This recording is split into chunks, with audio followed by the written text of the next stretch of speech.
Part 2 of our tight hamstrings. First one, we worked on clearing up some adhesions, and we actually worked on range of motion with that posterior chain. But today we're gonna clear up the quads, make sure those are flexible. Anytime you stretch your hamstrings, you have to stretch your quads because they will stay tight if we have a very dramatic anterior pelvic tilt. So what we're gonna do, we're gonna get rid of that anterior pelvic tilt. You're gonna hit 3 pieces, get a band, get a pole, get a mat for your knee.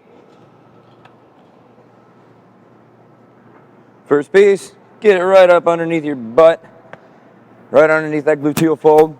So first piece, I'm in full hip extension. What I'm gonna do is I'm gonna squeeze my butt and I'm gonna drive my hip almost slightly upwards. And then from there, my abs are down. So this is one piece, right? And we can kind of throw our hand up, get a little psoas in there. So this is working on hip extension, clearing up that psoas.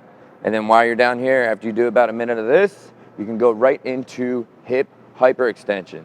So hips behind me, that's why it's called hip hyperextension. What I like to do for this one is kind of drive in and out. Each time get a little bit further. This is also really great for positioning of muscle ups, GHD sit-ups.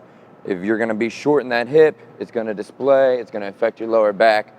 So this is a great one to include for all of those pieces. So, minute of each piece, right? Hip extension, a little psoas, drive a little further, hip hyperextension, get a few more pieces of the quads. Then, we'll do everyone's favorite and hit some couch stretch. All you need is a wall, right? I recommend some padding for your knee.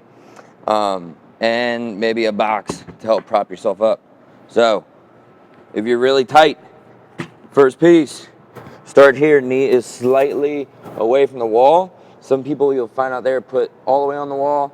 I know people that have a little bit bigger quads, it kind of tends to aggravate their knee and pull on those lower fibers of the knee, and they kind of get a little tweaky. So a little bit away from the wall, you can start with that other leg down and just work on driving that hip through.